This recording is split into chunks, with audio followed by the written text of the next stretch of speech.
ദൈവത്തിന് സ്തുതി. പ്രഭാത കിരണത്തിലേക്ക് സ്നേഹവന്ദനം. ഭാഗം 2282. ഇന്ന് മാർച്ച് മാസം 31-ാം തീയതി. ഈ ആണ്ടിലെ 90-ാമത്തെ ദിവസത്തിലെത്തി. ഹാസായുടെ ചൊവ്വയാണ് ഇന്ന്. യേശുവിൻ്റെ സങ്കടങ്ങളെക്കുറിച്ച് നമ്മൾ ഈ ദിനമൊന്ന് ആലോചിക്കുക. എന്നെക്കുറിച്ചും ഒരു പക്ഷേ നിങ്ങൾ ഓരോരുത്തരെ കുറിച്ചുമുള്ള യേശുവിൻ്റെ ചില സങ്കടങ്ങൾ.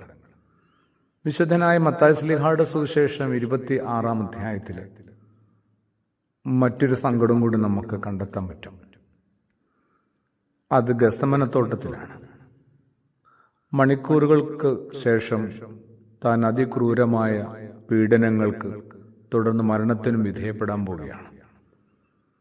പീഡനവും മരണവും ഒക്കെ തന്നെ ശരിക്കും വിഴുങ്ങാൻ വാവിളർന്നിരിക്കുമ്പോൾ ഇത്തിരി ആത്മബലത്തിനു വേണ്ടി ഒരു മനുഷ്യൻ പ്രാർത്ഥിക്കുകയാണ്. ഒപ്പം ചില മനുഷ്യരുടെയൊക്കെ സമ്പർക്കവും സഹവാസവും നമുക്കൊക്കെ എന്തുമാത്രം ബലവും ആശ്വാസവുമായി മാറേണ്ടതാണ്. ഏതാണ്ട് ഒരു 3 വർഷക്കാലം ഒപ്പം കൊണ്ടു നടന്ന പ്രിയപ്പെട്ട ശിഷ്യന്മാരൊപ്പമുണ്ട്. അതിൽ ഒരാൾ മാത്രമാണ് അത്താഴവേളയിൽ അത് മുഴുമിക്കാതെ അവിടെ നിന്ന് ഇറങ്ങി അന്ധകാരത്തിലേക്ക് പോയത്. ബാക്കി എല്ലാവരും കൂടെയുണ്ട്. അവരോട് പ്രാർത്ഥിച്ചിരിക്കാനൊക്കെ ആവശ്യപ്പെട്ടിട്ട് ഒരു കല്ലേറ് ദൂരം മാറി ക്രിസ്തുയേശുവും പ്രാർത്ഥിക്കുകയാണ്. ഇത് വഹിക്കുവാനും സഹിക്കുവാനും മറികടക്കാനൊക്കെ ആയിട്ട് ശക്തി കിട്ടാൻ വേണ്ടി. അതിനിടയിൽ ആ പ്രിയപ്പെട്ട ശിഷ്യ സമൂഹം കാര്യമായി കിടന്നുറങ്ങുകയാണ്. ക്ഷീണമുണ്ട്. ക്ഷീണമില്ലാത്തവരാരാണ്?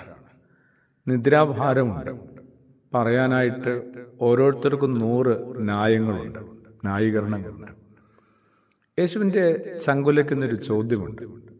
അവരെ ആ മയക്കത്തിൽ നിന്ന് കുലുക്കി വിളിച്ചുണർത്തിയിട്ട്, എനിക്ക് വേണ്ടി ഈ രാത്രിയിൽ 1 മണിക്കൂർ നേരം ഒന്ന് ഉണർന്നിരിക്കാനായിട്ട് നിങ്ങൾക്ക് ആർക്കും കഴിഞ്ഞില്ലേ?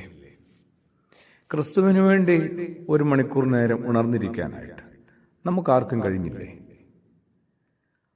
പത്രോസിനോട് പറയുന്നുണ്ട് അതിനു മുമ്പ്, സാത്താൻ നിന്നെ ഇങ്ങനെ ഗോതമ്പ് പാറ്റുന്ന പോലെ പാറ്റാനായിട്ട് ശ്രമിച്ചു, ഞാനോ നിനക്ക് വേണ്ടി പ്രാർത്ഥിച്ചു. ക്രിസ്തുയേശു പ്രാർത്ഥിച്ചതൊക്കെ നമുക്ക് വേണ്ടിയിട്ട് കൂടിയാണ്. നമ്മൾ വീണുപോകാതെ നിലനിൽക്കാൻ വേണ്ടി, കുറെ കൂടി ഏകാഗ്രതയോടെ ലക്ഷ്യബോധത്തോടുകൂടി നമ്മൾ ജീവിപ്പാൻ വേണ്ടി. ഇത് തന്നെയാണ് യേശുവിന് വേണ്ടി പ്രാർത്ഥിക്കാൻ പറയുന്നതും, യേശുവിനെ ഓർത്ത് 1 മണിക്കൂർ മാറി നിൽക്കാനായിട്ട്. നമ്മുടെ ഈ തിരക്കാർന്ന ജീവിതത്തിനിടയിൽ പലപ്പോഴും മനസ്സോടുകൂടി നമുക്ക് കഴിയാറുണ്ട്. നിർബന്ധത്താൽ പലതും സംഭവിക്കുന്നുണ്ടാവാം. സമൂഹത്തിലെ ചില മാന്യതകൾ നിലനിർത്താൻ വേണ്ടിയിട്ട്. അതിനേക്കാളൊക്കെ അപ്പുറത്ത് വളരെ വ്യക്തിപരമായ ഒരു യേശു ബന്ധം എൻ്റെ ജീവിതത്തിലുണ്ട്.